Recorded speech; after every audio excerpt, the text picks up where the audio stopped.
and good afternoon, everybody. I'm delighted to be here today. I'm going to talk to you about a project which I conducted with Sonia Munro from the University of Huddersfield and Dr. Berry from the British Council, Dr. Vivian Berry. I'd like to begin by thanking the British Council who supported the project through the Ultra Awards scheme. So this is today's menu. I'll take you through the project background. I'll discuss our methodology, key findings.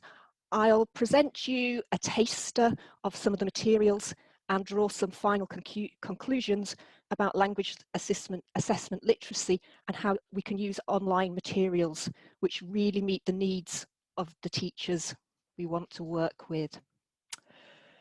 So in choosing a definition of language assessment literacy, we went with this one by Offering by Lowry, and we chose it for two reasons. Firstly, because it looked at kind of being a critical consumer of assessment, being able to ask critical questions, because as I'll discuss later, many of our teachers reported that they had to use the assessment given to them. So they didn't have much opportunity to develop perhaps their own assessments, but they needed to be able to assess or evaluate the ones which they were given to use. And also because this definition looks at what happens on the basis of the results. So it's a definition which includes the impact on the students, but also on the impact on teachers in terms of teachers who are perhaps graded or are assessed as being effective teachers by the scores which their students achieve, perhaps have some kind of performance-related pay. So we felt that this definition covered those two aspects very well. So language assessment literacy, there's been a number of surveys conducted on this topic, and most of these surveys report that the teachers receive little or no training in either testing or assessment. And often these surveys would ask the teachers, well, what would you like more training in? And generally the teachers kind of respond, we'd like more training in everything. And I think sometimes this may have led to an interpretation that the teachers are lacking totally in knowledge. Whereas I think what might be the case is, as a professional, when they're asked, would you like more information relating to your profession? The teachers are saying yes, they would like more information or they'd like information, but it doesn't necessarily mean they are completely lacking in knowledge. And as I'll go on to discuss later, they also develop knowledge through other avenues. So it isn't only through training, but also in postgraduate courses, there's very little focus on testing and assessment. Perhaps it's an option module on an MA course, which which the MA candidates may not choose to follow. We also need to think about the emotional side of assessment. We've all been assessed, and maybe that's a positive or a negative experience for us.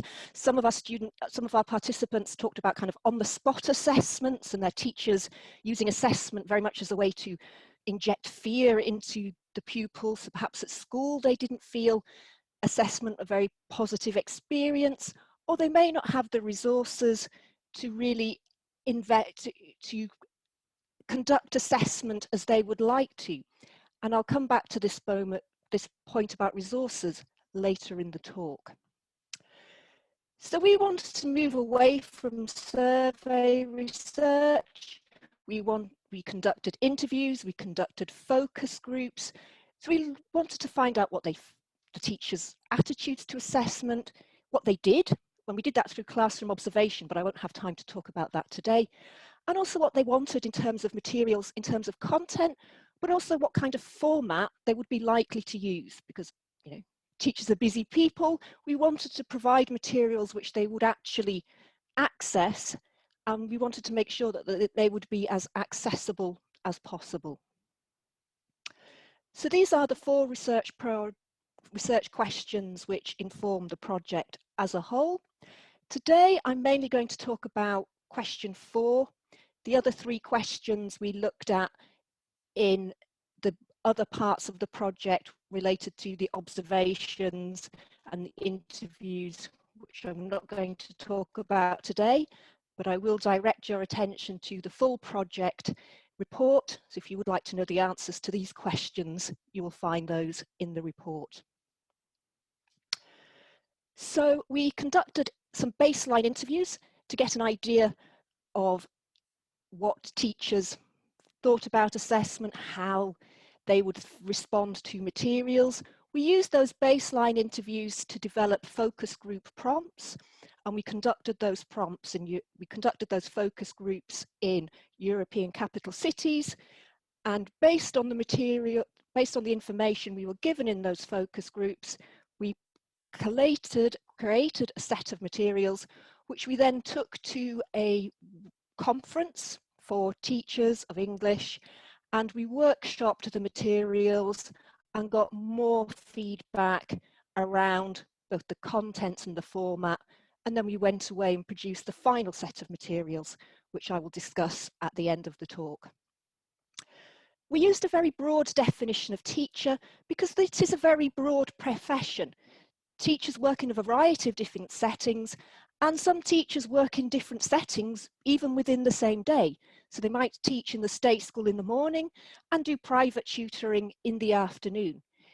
So we wanted to reflect as much as we could the wide variety of places and ways in which people do teach English and can work.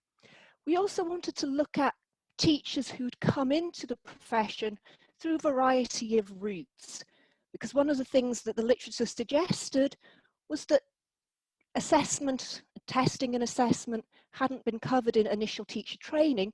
So we wanted to look at how the teachers had come into the profession and try and speak to a wide variety. So these could be people who had learnt English as a foreign language and then gone on to take a bachelor's of education or a bachelor in teaching and then gone on to be a teacher of English.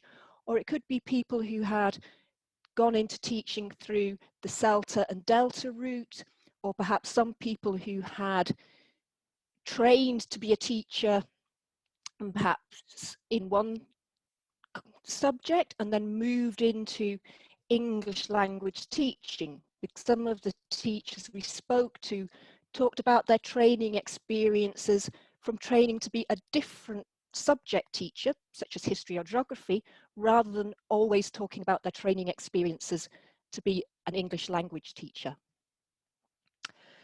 So the focus groups were held in European capitals. We had 48 teachers, and the workshop was held at an international conference, which was held in the UK, and we had 20 people, which was a mixed audience. At this point, we probably need to consider our teachers, our participants in a little more detail. They were all in Europe when we spoke to them, but that doesn't mean that all their teaching experiences were European. All of the participants we spoke to had taught in a variety of different contexts and had much more global experiences than their current location of Europe might suggest. But obviously there are limitations to our study. These are the participants who chose to attend our focus groups or were at the conference, saw our session in the programme and chose to come. So perhaps they are a self-selecting audience and they already have more interest in assessment than perhaps others. Perhaps we weren't able to reach the teachers who have very little or no interest in assessment because they wouldn't take part in a project to talk about something which they have no interest in. The teaching centres and the fact that it was an international conference held in the UK might suggest that the teachers we spoke to were perhaps in a very well-resourced teaching situation, that they had access to international conferences, and that may not be representative of all EFL teachers. And obviously, this is a small percentage of the total teaching population. We wanted to find as wide a range of experience as possible, but obviously this part of data which I'm talking to you today is a limited number of people against the total number of EFL teachers. So the findings I'm going to talk to you today are in 3 parts. They confirmed what had been found in the survey literature, that they hadn't had much training on assessment in their initial teacher training course of whatever type it had been. They very much wanted practical ideas, things they could take straight into the classroom. There was very little interest in theory. They also wanted materials which could be accessed readily, perhaps on a phone, perhaps when somebody had a spare 5 minutes, quick to read, lots of key points. They didn't want to spend a lot of time or big blocks of time looking at these materials. So here's some quotations from the focus groups. So the teachers said, yeah, they hadn't had much training, but they felt that was fine because there were so many things they didn't know about. So they were happy with the training they got because they felt that those were telling them more immediately relevant things to teaching. And also this might be the start of some kind of divide between teaching and assessment. So this person says, we were planning lessons, we're not planning assessment. So this person felt that they didn't want a lot of time on assessment because that person wanted to train to be a teacher and felt that training to be an assessor was different. Another interesting point was the fact that teachers felt they didn't have much input into assessment, that they felt where they worked, they were given assessment materials, the assessment policy was decided by other people. So they felt it was fine that it wasn't covered in great detail on their teacher training courses because nobody really asked them their opinion or asked them to be involved in the assessment processes in the school they worked in. So they felt fine not to have much preparation about this. And one of the teachers we spoke to was an hourly paid teacher. And she said, although she would be interested in learning more about assessment, reading about assessment, her employers wouldn't support her in this kind of further training, professional development, because assessment in the school where she worked was decided centrally.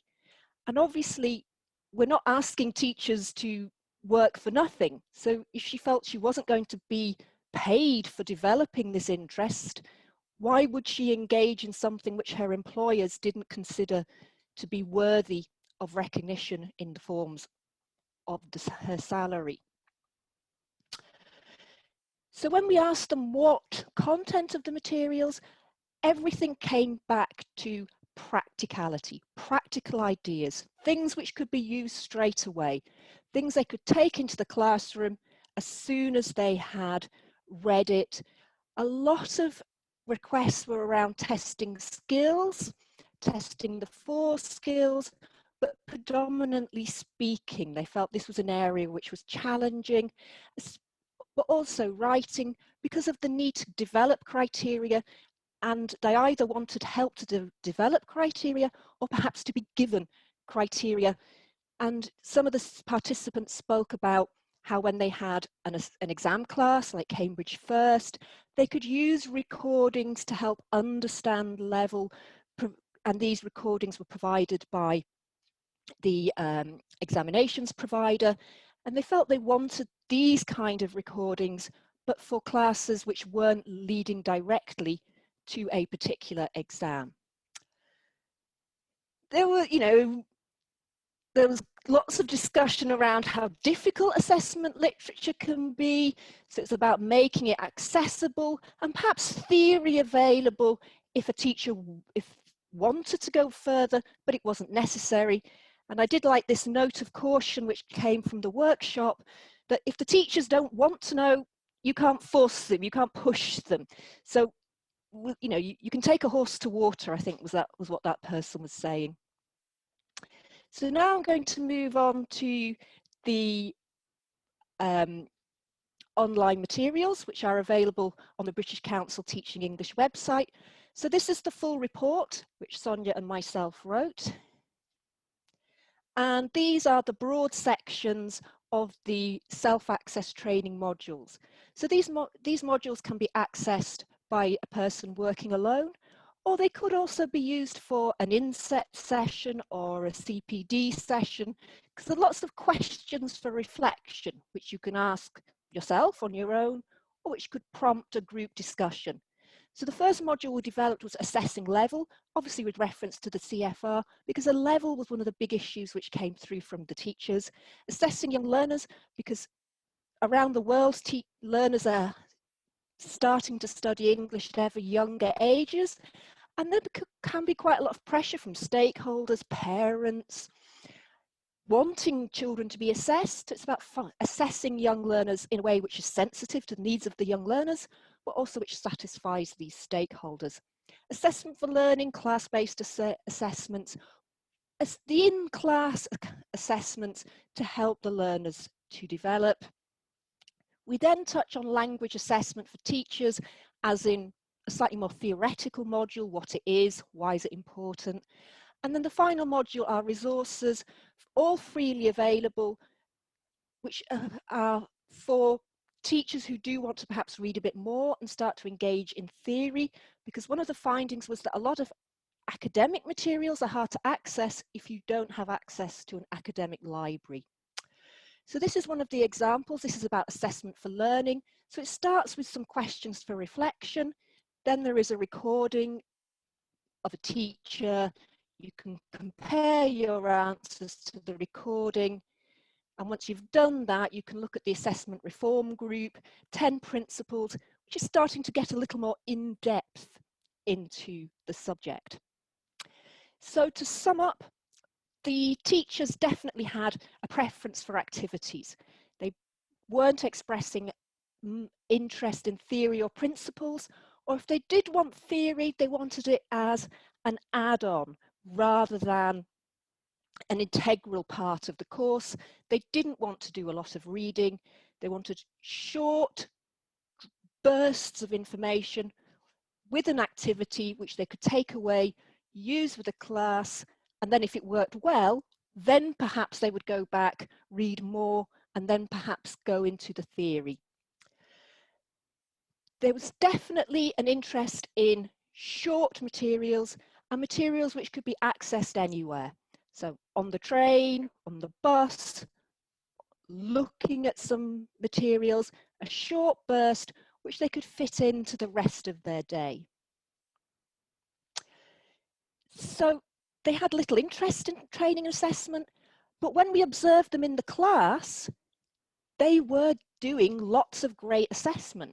And when we asked them about this, they said, oh, that's not assessment, that's teaching. So there's this clear divide between what the teachers considered to be assessment and what was considered teaching. And they stated that they had learnt their assessment practices through experiences. So it's time as a teacher, time working as a teacher, working with students, which allowed them to develop these effective assessment practices. And the final finding I'd like to share with you today is that language assessment literacy is a term which didn't mean anything to our participants, and they didn't like it when we used it, and we haven't used it in any of our materials, and it seemed to raise connotations that they didn't appreciate or didn't feel recognized their knowledge and experiences as teachers.